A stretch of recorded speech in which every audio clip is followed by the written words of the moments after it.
Today, we are going straight into the heart of your home, the bedroom. Hmm. And for so many of us, it's just the place where we crash at the end of the day. But if we follow the sources we've got here, that whole way of thinking is completely missing the point. It really is.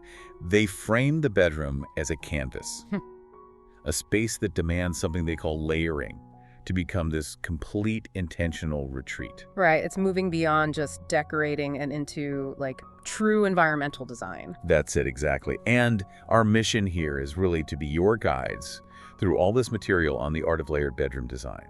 We've pulled out the key insights that designers actually use. The shortcuts. The shortcuts, yeah, to create that sanctuary that, balances comfort and texture and visual depth. Yeah. So if you want that professional take, this is for you. We're going layer by layer. Okay, let's unpack this. Yeah. So when we talk about laying the groundwork, you'd think we'd start with, I don't know, paint or furniture.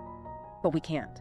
We have to start with the single most powerful element, light. Natural daylight, Yeah. specifically. And the sources give this a huge foundational role. And this is where, for me, it gets really interesting because they define light not just as, illumination, Right. but as a critical design material in itself. Precisely. And what's so fascinating here is the connection they draw between that daylight and the atmosphere. Mm-hmm. It's not just about seeing your stuff. Uh-huh. It's about creating a calm, uplifting, a psychological environment. They argue that natural light is the thing that chemically and visually enhances every single material choice you make. It calibrates the room. It literally calibrates the room, yeah. And they get deep into the technical side of it, right? I mean, does the source material give us specific insight into how, say, different light exposures affect our choices, like the paint on the walls? Oh, absolutely. Yeah. They really stress that natural light fundamentally alters color temperature. Yeah, okay. So if your bedroom faces north,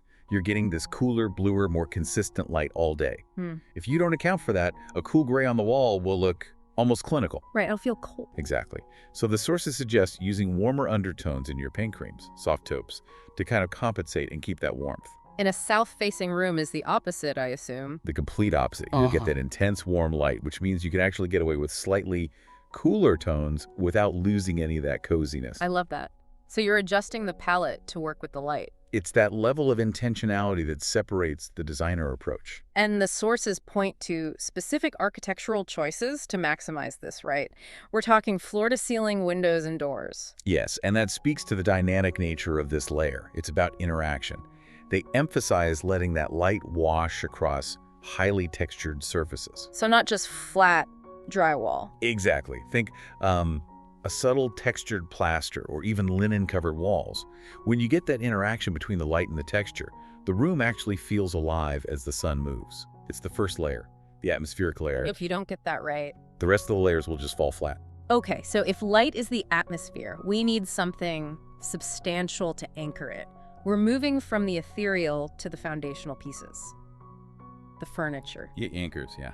What are the sources telling us about selecting these essential pieces? So designer furniture is the term they use, but they're quick to clarify what that means. It's not about brand names. Okay. It's about specific qualities. Bespoke feel, unique details, and a kind of material longevity.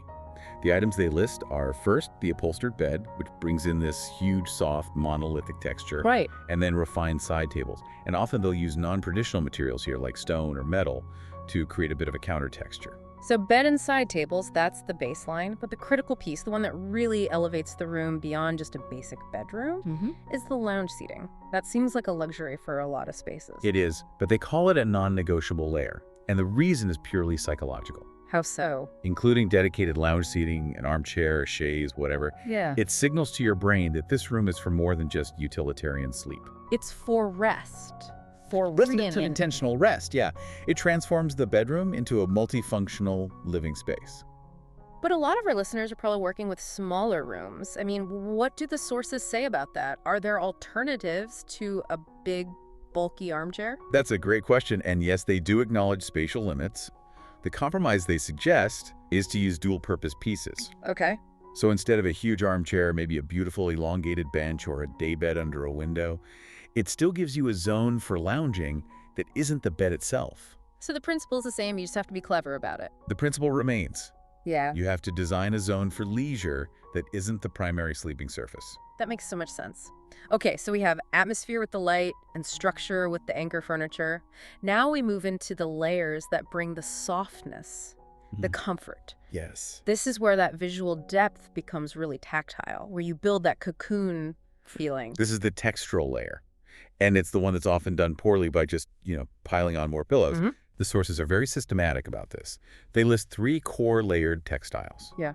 First is the bedding itself, duvets, blankets, throws that vary in weight and texture. That implies this immediate, accessible luxury. And I think people often miss the tactile purpose of a great rug. I mean, we know it covers the floor, but how do the sources frame that layer? They define the rug not just as decoration, but as a critical element for both warmth and, this is key, acoustic dampening. Ah, interesting. Think about stepping out of bed, that first feeling under your feet. The sources lean heavily toward materials like thick, hand-knotted wool. They argue that this immediate comfort underfoot extends the coziness of the bed across the entire room. And the sound aspect. It acts as an acoustic layer, yeah. It absorbs sound, making the room feel quieter, more protected. That's a real deep dive insight right there. Okay, and the final soft element is drapery. And the drapery has to work with that light strategy we talked about at the start. So they suggest layering window treatments. You've got a sheer inner layer to filter the harsh light but keep privacy, and then a thicker outer layer linen, velvet for full blackout, and a more visual texture. So you have total control over the atmosphere. Constant, intentional control. It really creates this protective envelope of comfort. Okay, that brings us to the final, detailed layer. The curated accessories. This is what makes a room feel finished and personal. Yes, this is where you ensure, as the sources say, no area feels empty or overlooked. And we're moving beyond just utility here, right? Completely. We're thinking about visual mass and focal points. They break it into a few categories. First, sculptural lighting. So not just a reading lamp. No, we're talking about pieces pendants, table lamps that serve as secondary focal points. They have to have scale. The light fixture itself becomes a piece of art. And what else completes this layer? Artwork, of course, that provides personal expression. But then there are the functional accessories, like benches, often at the foot of the bed. They're great for bridging the gap between the big furniture and the small decor. A staging area for books or clothes. Exactly. It helps keep the main surfaces clear. And what about the smallest elements? The sources specify ceramic accessories. Why ceramics? Because ceramics introduce a handmade organic element.